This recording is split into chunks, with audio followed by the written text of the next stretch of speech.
बांग्लादेश आम चुनावों में बीएनपी यानी बांग्लादेश नेशनलिस्ट पार्टी ने भारी बहुमत के साथ प्रचंड जीत हासिल की है। बांग्लादेश नेशनलिस्ट पार्टी ऐतिहासिक जीत और 2/3 बहुमत के साथ 20 साल बाद देश की सत्ता में वापसी करने जा रही है। खालिदा जिया के बेटे तारिक रहमान पहली बार प्रधानमंत्री बन सकते हैं। तारिक ने 2 सीटों से चुनाव लड़ा था और दोनों पर जीत हासिल की है। बीएनपी अध्यक्ष तारिक रहमान ने जीत के बाद शनिवार को पहली बार मीडिया से खुलकर बातचीत की।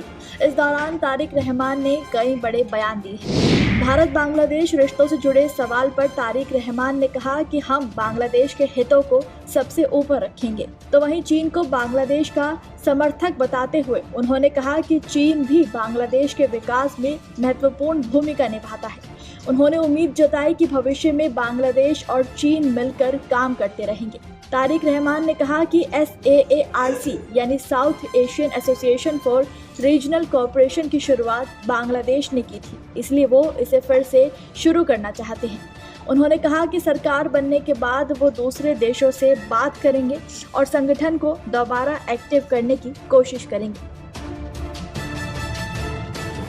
उन्होंने साफ कहा कि देश में कानून व्यवस्था हर हाल में बनाए रखी जाएगी। शांति और सुरक्षा बिगाड़ने वाली किसी भी गतिविधि को बर्दाश्त नहीं किया जाएगा और कानून सभी पर बराबर लागू होगा।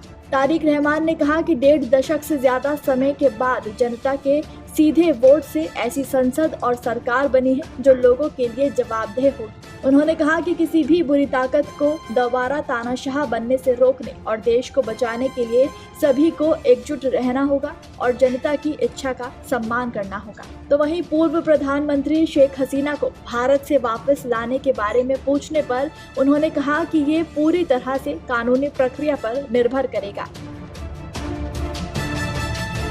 आपको बता दें कि भारत को लेकर बीएनपी ने अपना रुख साफ करते हुए पहले कहा था कि बांग्लादेश और भारत के रिश्ते मजबूत होंगे और इसी बयान के तुरंत बाद ही पार्टी के स्टैंडिंग कमेटी के सदस्य सलाहुद्दीन अहमद ने भारत से शेख हसीना को बांग्लादेश वापस भेजने की भी मांग उठा दी थी। सलाहुद्दीन अहमद ने कहा कि विदेश मंत्री पहले ही शेख हसीना के प्रत्यर्पण का मामला उठा चुके हैं और हम इसका समर्थन करते हैं। हम पूरे कानूनी तरीके से लगातार उनके प्रत्यर्पण की मांग करते रहे हैं। ये दोनों देशों के विदेश मंत्रालयों के बीच का मामला है।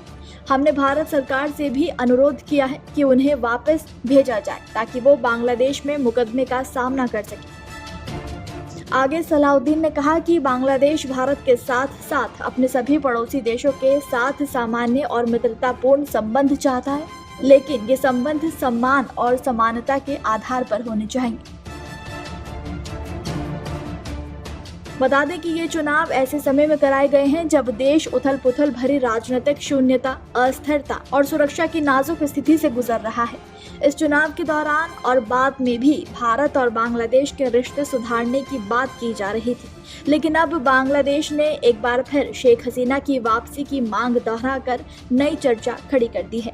हालांकि इस पर भारत ने पहले ही अपना रुख साफ करते हुए पिछले साल नवंबर 2025 में कहा था कि हमें प्रत्यर्पण का अनुरोध मिला है और इसकी चल रही न्यायिक और आंतरिक कानूनी प्रक्रियाओं के हिसाब से जांच चल रही है। इस संबंध में हम सभी पक्षों के साथ रचनात्मक रूप से बातचीत जारी रखेंगे।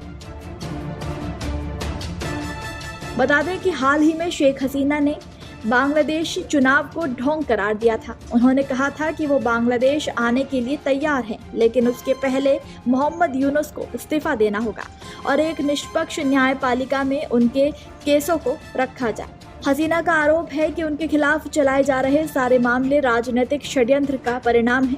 बता दें कि तारिक रहमान पूर्व राष्ट्रपति जियाउर रहमान और पूर्व प्रधानमंत्री खालिदा जिया के बेटे हैं। उन्होंने 1988 में बांग्लादेश नेशनलिस्ट पार्टी ज्वाइन की। 2001 के चुनाव में संगठनात्मक काम से उन्हें पहचान मिली, लेकिन 2006 के बाद उन पर भ्रष्टाचार के आरोप लगे और 2007 में उन्हें गिरफ्तार किया गया। 2008 में इलाज के लिए वो लंदन चले गए और करीब 17 साल तक देश से बाहर रहे। इस दौरान वो पार्टी के सीनियर उपाध्यक्ष और बाद में कार्यकारी अध्यक्ष बने। उन पर कई मामले दर्ज हुए, लेकिन बाद में अदालतों ने उन्हें बरी कर दिया।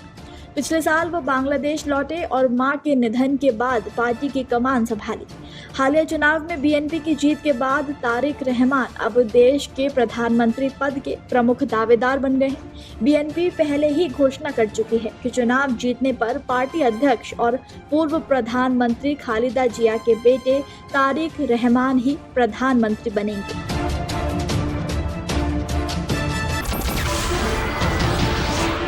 नमस्कार, मैं हूं मानक गुप्ता। अगर आपको हमारा ये वीडियो पसंद आया हो तो इसे लाइक और शेयर जरूर करें और हाँ, हमें सब्सक्राइब और फॉलो करना ना भूलें ताकि आप देश और दुनिया की कोई खबर मिस ना करें। तो जुड़े रहिए हमारे साथ और देखते रहिए News 24।